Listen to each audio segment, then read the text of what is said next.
Good morning, students. Today, let us continue the Vijayanagara Empire lesson.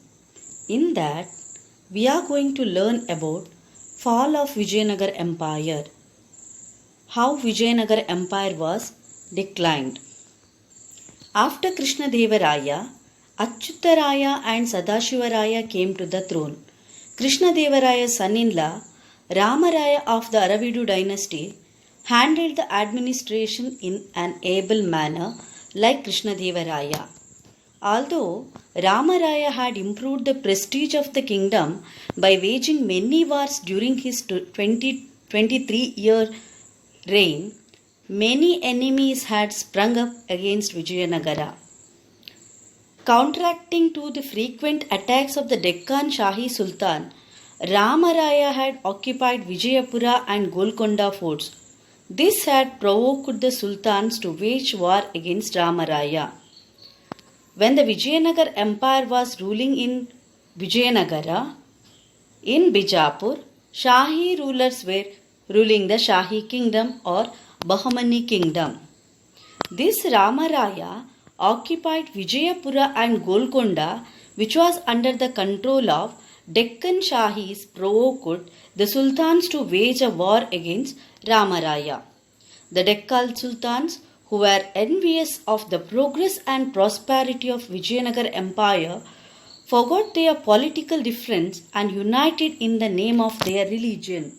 During that time, there had 5 Shahi kingdoms, who are called as Adil Shahis of Vijayapura, Barid Shahs of Bidar, Qutub Shahs of Golconda, Nizam Shahs of Ahmednagar, Imad Shahs of Berar. These are the 5 Shahi kingdoms. Now, to fight against the Vijayanagara Empire, they united by forgetting their political difference and declared war on Vijayanagara Empire. In 1565 CE, the united army of the 4 kingdoms mounted an attack on Vijayanagara. Ramaraya's army was defeated in this battle and he was died. This victorious army of the Deccan Sultans plundered the glorious kingdom of Vijayanagara. As a result, the famous capital of Vijayanagara Empire, Hampi, was destroyed and Hampi became a ruin. So, this war is called as Rakkasa Tangadi battle or Rakkasa Tangadi war, which was fought on 23rd January of 1565 CE. Later, the Aravidu dynasty ruled from Penugonda, Chandragiri and finally Velluru till 1646 CE. It means Aravidu is the last dynasty of Vijayanagara Empire and they ruled from Penugonda, Chandragiri and finally they ruled till Velluru. The chieftains of Mysuru, Keladi and Chitradurga in Karnataka became independent. It means when the Vijayanagara Empire was ruling in South India, during that time Mysuru, Keladi, Chitradurga are under the control of Vijayanagara Empire. When the Vijayanagara Empire was declined, these are all the chieftains like Mysuru, Keladi and Chitradurga became independent. Now, let us see about the administration of Vijayanagara Empire. The administration in Vijayanagara Empire was carried on in a traditional manner. The king selected their eldest son as their heirs. Means, the eldest son of the king used to become the king after the death of his father. It means kingship was hereditary. The central administration was strong and some powers were decentralized. Almost all the powers were concentrated in the hands of the king. Some powers were decentralized with other people. The Council of Ministers, strong military, provincial chieftains or the king would give land to the leader or chieftain in return for their military service. There were different bodies like the state council leader, they were called Nayankara, village administration, etc. Timmarasa was a great prime minister during the time of Vijayanagar Empire. The kingdom had various administrative levels like the state, Nadu, and village. The king enjoyed absolute power in judicial matter. As I already told you, almost all the powers were concentrated in the hands of king. So the judicial power was in the hands of the king. The provincial officer used to dispense the justice in the provinces. Punishment used to be severe during that time. The village was the last level of administration and the Grama Sabhas used to carry on administration there. The Gauda, Karnama and Talwara used to assist in the village administration. In the provinces, the Nada Gaudas, and in the cities, the Pattana Swami or Pattana Shetty used to look after the administration. Vijayanagara had mighty army.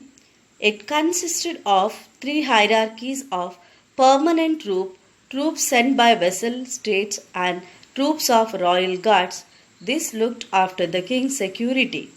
Infantry, cavalry, elephants and cannons were the main divisions of the army.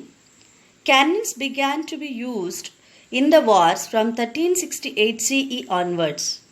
There were mammoth elephants. Horses brought from Arabia were a major attraction at Vijayanagara.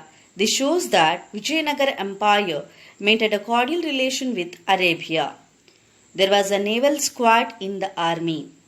People from all castes could occupy high position in the army. This is the best example for religious tolerance during the time of Vijayanagara Empire. Okkaliga and Bedas became chieftains during the time of Vijayanagara Empire. Forts and moats played an important role during the war. About the social system.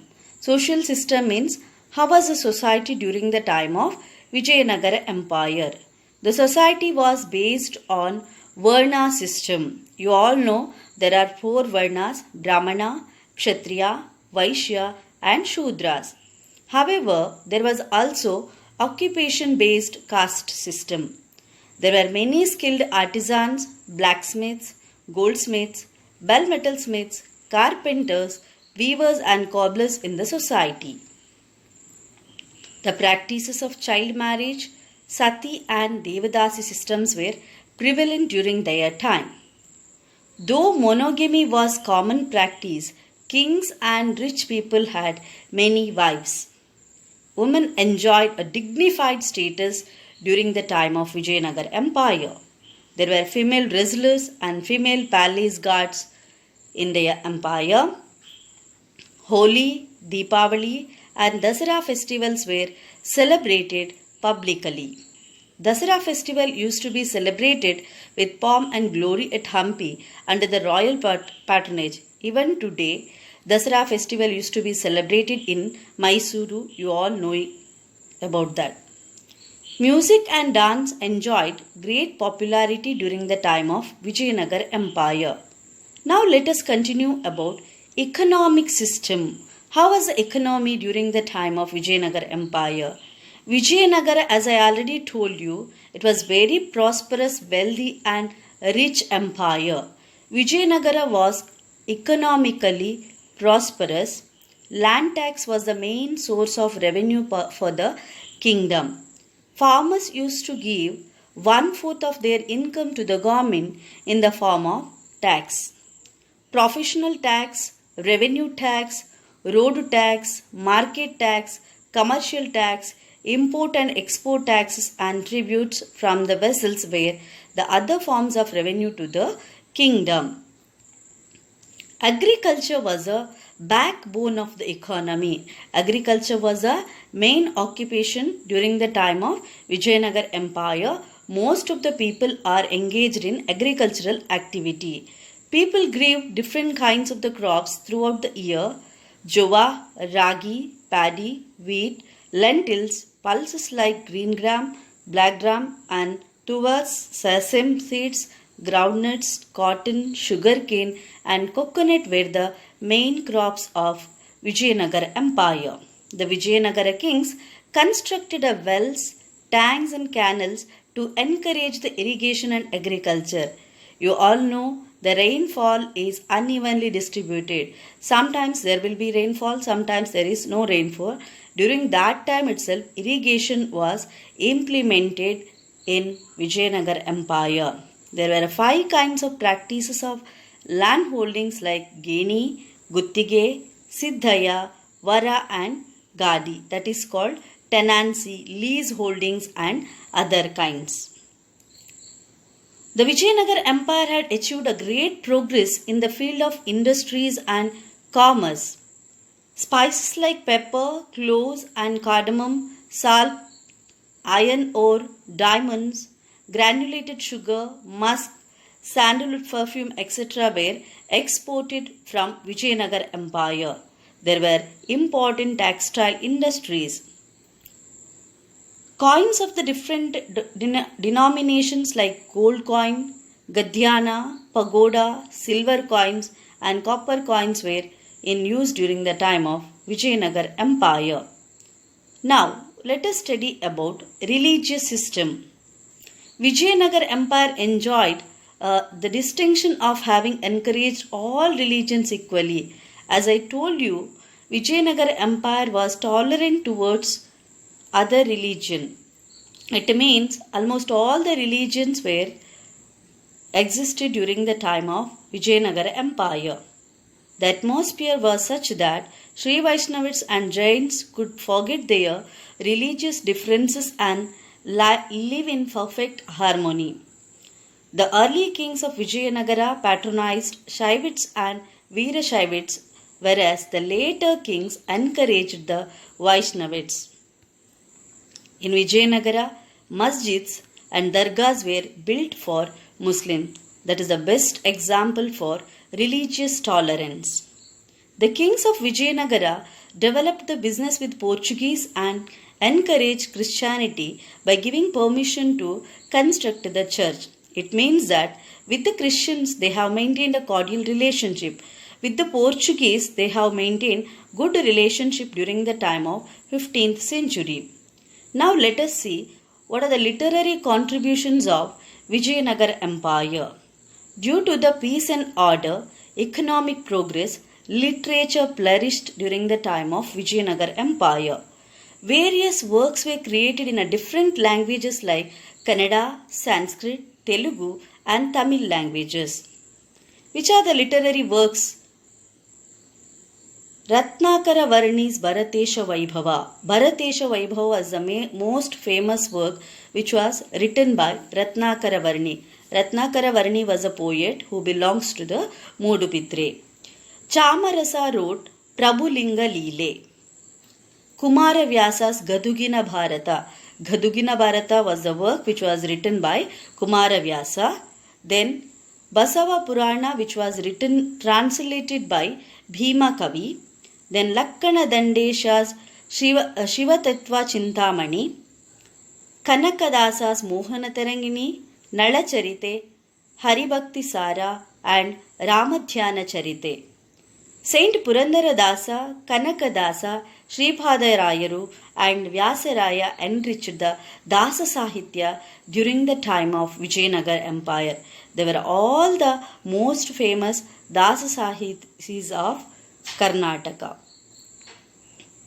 Vidyaranya wrote Shankara Vijaya and Sarva Dharshana Sangraha in Sanskrit language. His brother Sayanacharya wrote commentaries on the Vedas called Vedartha Prakasha, then Ayurveda Sudhanidhi, Purushartha Sudhanidhi and many other books were written by Sayanacharya. Kampana Raya's wife Ganga Devi wrote a book which is called as Madhura Vijayam. Who wrote the book Madhura Vijayam? Ganga Devi wrote the book which is called as a Madhura Vijayam. As I already told, this book deals with the Kampana's invasion and description of places of pilgrimage. The court poet of Devaraya II, Srinatha, had earned the title Kavi Chakravarti. There were 8 famous poets who are called as Ashtadiggajas in Krishna Devaraya's court. Allasani Peddana, Manucharitam, Timmanna's Parijata Bharanam and Tenali Ramakrishna's Ubhat. Now, let us continue about the contributions of Vijayanagar Empire to the art and architecture. The excellent work done by Vijayanagara kings in the field of art and architecture is memorable. If we wanted to see the architectural contributions of Vijayanagar Empire, we have to go to the Hampi. Even today, we can see the contributions of Vijayanagara Empire in Hampi. The emperors were known as a great patrons of architecture. During this period, temples, palaces, forts, towers, huge halls, public buildings, tanks, ponds, canals, mosques, dams were constructed. The Vijayanagara kings continued the architectural style of Chalukyas, Cholas and Hoysala period. The unique feature of their architecture was the construction of huge auditorium and marriage halls, temples and huge towers, leaf-shaped arcs and platform is a unique feature of Vijayanagara Empire's art and architecture. In this art, more than ornamentation, the qualities of grandeur and elegance were given importance. Rough granite stone, it is called Kamalashile, was used for the construction of this structure. During the period of the Vijayanagara king, temples were built in Hampi, Sringeri, Tirupati, Lepakshi, Karkala, Mudubidri, Bhatkala, Chidambaram, Kanchi, Kalahasti, Nandi, Srishaila, Kolar and other places. Even today, if we go to these places, we can see the architectural contributions of Vijayanagara Empire. In Sringeri, the beautiful temple is built during the time of Vijayanagara Empire was found. The most important temple constructed in the beginning of the Vijayanagara dynasty rule was Vidyashankara temple at Sringeri, as I already told. The structure of this temple is unique in India. Look at the picture, that is a Vidyashankara temple which is found in Sringeri. The most ancient temple of Vijayanagara is Virupaksha temple at Hampi. Having a vast courtyard hall, this temple has many pillars with the sculptures and decorative ceilings. The Vijayavitala temple of Hampi is known for its magnificent architectural beauty. The Saptaswara musical pillar, huge Kalyana Mantapas and the stone chariot have enhanced the beauty of temple. The Vijayavitala temple of Hampi is known for its magnificent architectural beauty. Look at the picture. The Saptaswara musical pillar, huge Kalyana Mantapas and the stone chariot have enhanced the beauty of this temple.